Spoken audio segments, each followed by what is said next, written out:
Hi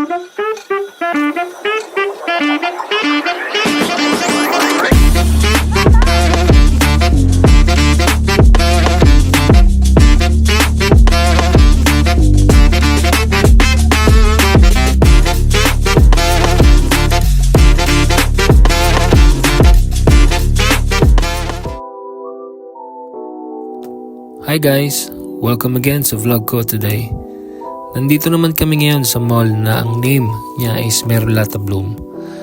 Nag-open itong mall na ito since November 15, 2023. So bago pa lang yung mall here dito sa center of Milan. According sa mall information, meron silang 210 na negosyo plus 43 na restaurants. So napakarami. Right now, nasa parking 3 kami, which is nasa underground parking ng mall. If ever na gusto nyong malaman kung saan nyo gustong mag-park, you can check dito sa lalabas na screen na to.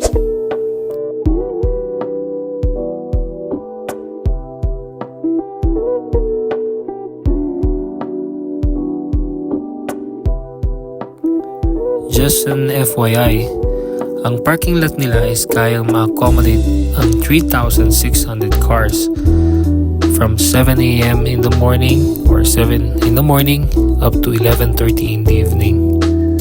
Well, it's free parking for everyone, so wala magiging problema. Not unless kung magiging maraming tao talaga, so which is magiging mahihirapan mag-park. So right now, papunta na kami sa cinema, which is ang name ng cinema is Notorious Cinema. Actually, maraming cinema ang Notorious Theater. You can check the link above para may reference kayo kung saan yung iba't ibang place ng cinema nila.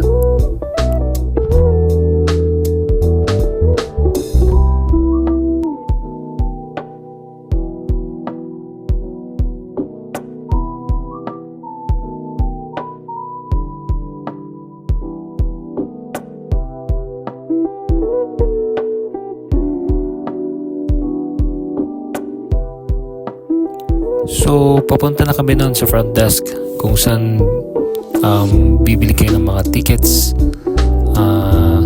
para kung anong type or kung anong gusto nyong panoorin ng movies. Actually, marami silang ways katulad din ng ibang mga theaters na pwede kayong makabili ng mga tickets either online or directly dun sa mismong front desk nila. So, yun. We also advise you at least 5 minutes nandun ka na sa entrance. So, hassle-free para sa mga first time na manonood pa lang here sa Merulata Bloom ng cinema. One thing lang napansin ko, once na manonood kayo dito, 15 minutes or 10 to 15 minutes dapat almeno nakabili na kayo ng food nyo para kung just in case na dumami mga tao, at least may hawak na kayong food at ready na kayo para makapasok sa loob. So by this time, yun, dumediretso na kami sa cinema. Yan, merong nag-check ng tickets kung at ituro sa inyo kung saan way or what number ng cinema kayo dapat pumunta.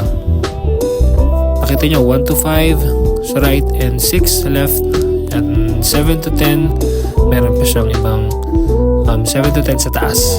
Kung mapapansin nyo, meron siyang parang escalator na symbol, which is yung 7 to 10 papunta sa taas. So yan, so makikita nyo naman yung mga numbers kung saan yung cinema na pupuntahan nyo. So kung mapapansin nyo rin, kapag naglalakad kami that time, medyo madumi. Siguro wala silang mga naglilinis. Fix na naglilinis dun sa place na yan. Hindi katulad sa Philippines. Somehow medyo may mga fix na tao na talaga naglilinis before and after ng movie.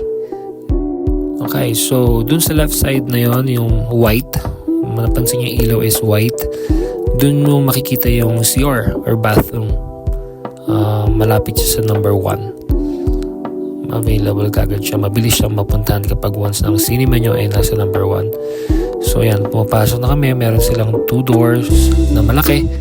Siguro para hindi makita yung ilaw sa labas kapag once na nakapasok ka na sa loob. So yun. Ayan yung itsura ng cinema nila sa loob. Ang difference lang is yung chair niya is malaki at na-incline siya kasama nung sa legs na pwede mong naka-extend yung legs mo. So that time naghahanap kami nung mismong letters at number ng aming seats kasi nakaset na siya dun sa receipts na ibinigay sa'yo. So hahanapin mo lang. Ayan.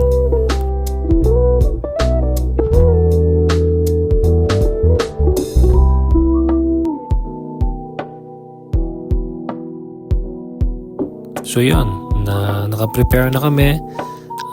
Nag-waiting na lang kami para sa movie, which is maya ng konti mag-start na siya. Pero katulad din ng ibang mga movies from Philippines and other countries, maybe commercials muna sila bago sila mag-start ng movies.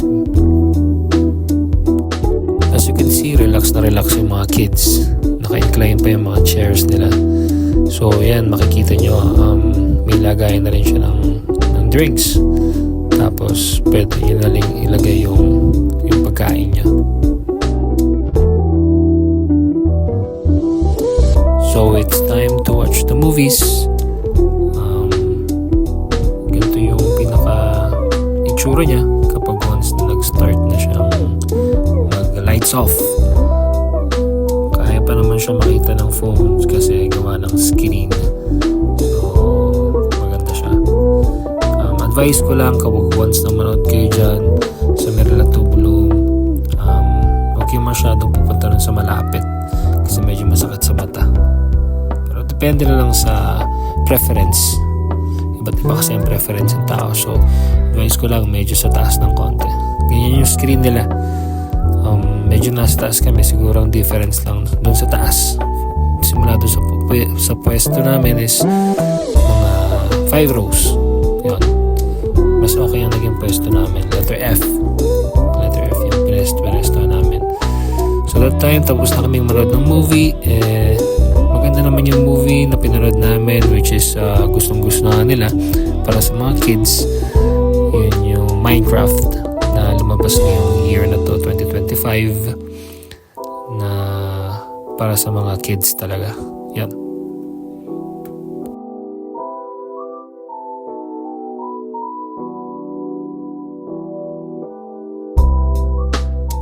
So that's it guys. Palabas na kami ng theater.